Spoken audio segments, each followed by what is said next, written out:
આ આપણે તુરિયું લીધું છે, તો આનો આપણે આજ નાસ્તો બનાવવાનો છે. તો એને આપણે આ રીતે કટિંગ કરી લઈએ બે બાજુથી. હવે આપણે એની સાલ ઉસળી લેવાની છે. તો સાલ આપણે એની હાવ ઉસળી લેવાની છે, રહેવા દેવાની નથી. આ રીતે ઉસળી લેવાની છે સાલ એની. તો આજ આપણે તુરિયાનું શાક તો બધાએ ખાધું હશે, પણ એનો નાસ્તો નહીં ખાધો હોય, તો આજ આપણે નવીન નાસ્તો બનાવવાનો છે. આ રીતે આપણે ઉસળી લઈએ આખી. હવે આપણે આના બટકા કરી લેવાના છે આ રીતે. તો 3 ભાગમાં બટકા કરી લઈએ આપણે. તો આ 2 મૂકી દઈએ અહીંયા. પછી આપણે આ ભાગ છે એને આ રીતે આપણે કાપી લઈએ. તો આ રીતે આસા એને કટિંગ કરી લઈએ આપણે. તો આ રીતે કટિંગ થઈ જશે. તો હવે એને આપણે આ રીતે કટિંગ કરી લઈએ. તો આપણે નાના નાના ટુકડા કરી લેવાના છે. આ રીતના થઈ જશે, જુઓ તમે. તો આપણે બધા કટિંગ એ રીતે કરી લઈએ. તો આપણે બધું કટિંગ થઈ ગયું છે, ઝીણું ઝીણું, જુઓ તમે. તો આપણે વાટકીમાં ભરી લઈએ. તો આ રીતે કટિંગ કરી લેવાનું છે, આ ઝીણી સાઈઝમાં. અને સાલ જરીએ નથી રહેવા દેવાની, બધી ઉસળી લેવાની. તો આ રીતે આપણે વાટકામાં ભરી લઈએ.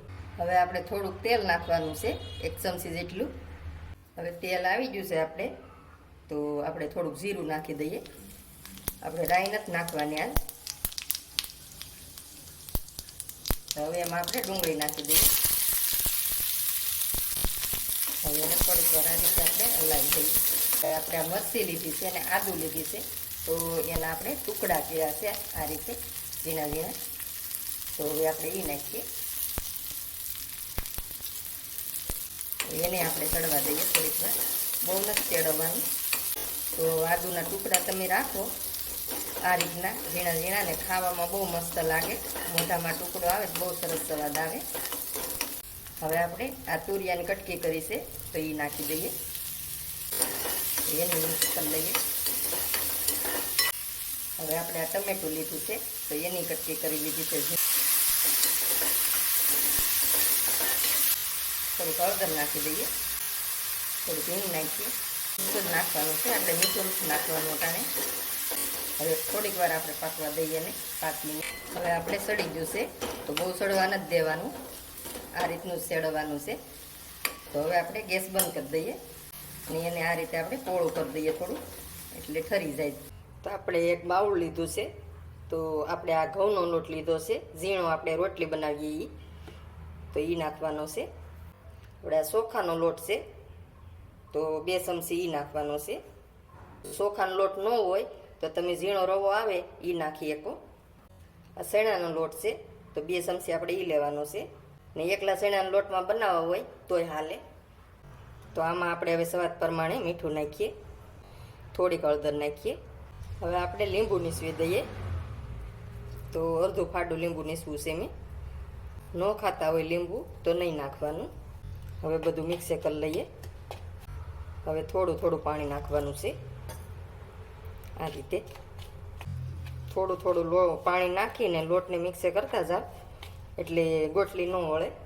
ગમે એનો લોટ હોય, એક હારે પાણી નાખી ગયો તમે તો ગોટલી વળી જાય લોટમાં. તો આ રીતનું આપણે ખીરું કર્યું છે, તો બહુ ઢીલું નથી કરવાનું. તો હવે આપણે આ બધું મિશ્રણ બનાવ્યું છે, તો એ નાખી દઈએ.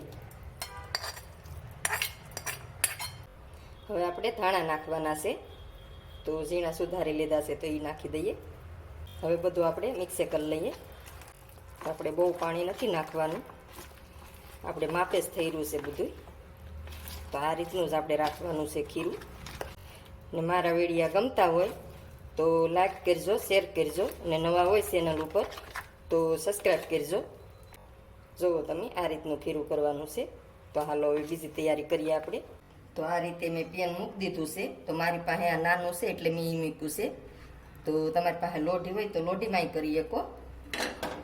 આ રીતે આપણે તેલ નાખી દેવાનું છે, ફરતું કરી લેવાનું છે તેલ. હવે આપણે આ મિશ્રણ બનાવ્યું છે, તો એ આપણે નાખી દેવાનું છે આ રીતે. હવે એને આપણે પોળું કરી દઈએ. હવે એને આપણે ઢાંકી દઈએ ને થોડીક વાર આપણે સડવા દઈએ. ધીમો તાપ રાખવાનો છે, ફૂલ નથી રાખવાનો. હવે આપણે ખોલીને જોઈ લઈએ. તો ઉપર અસલ સડી ગયો છે, જુઓ તમે. એ રીતે ઉપર સડવા દેવાનો છે ને પછી આપણે પલટાવવાનું. તો આપણે તેલ આ રીતે લગાડી દઈએ ઉપર, આસુ આસુ તેલ લગાડી દીધું છે. હવે આપણે પલટાવી લઈએ. તો આસાનથી પલટી જાય છે, જુઓ તમે. હવે આ બાજુ આપણે ચડવી લઈએ સારી રીતે. તો હવે કાંઈ ઢાંકવાની જરૂર નથી, કેમ કે ઉપર સુધી સડી જશે. તો થોડીક વાર આપણે એમને ચડવી લેવાનું છે ખુલ્લામાં. તો હવે આપણે બીજી બાજુ પલટાવી લઈએ. તો જોવો તમે સડી જશે. તો હવે આપણે ડીશમાં કાઢી લઈએ. તો આ રીતે આપણે તુરિયાનો નાસ્તો ઘા ભેગો તૈયાર થઈ જાય છે.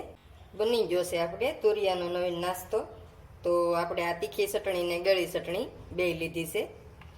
તો એને હારે આપણે પીરસી દઈએ. તો જુઓ તમે બહુ સરસ બને છે. તો તુરિયાનું શાક છોકરાઓ ન ખાતા હોય તો આ રીતે બનાવીને ખવડાવો, નાના મોટા બધાને ભાવશે.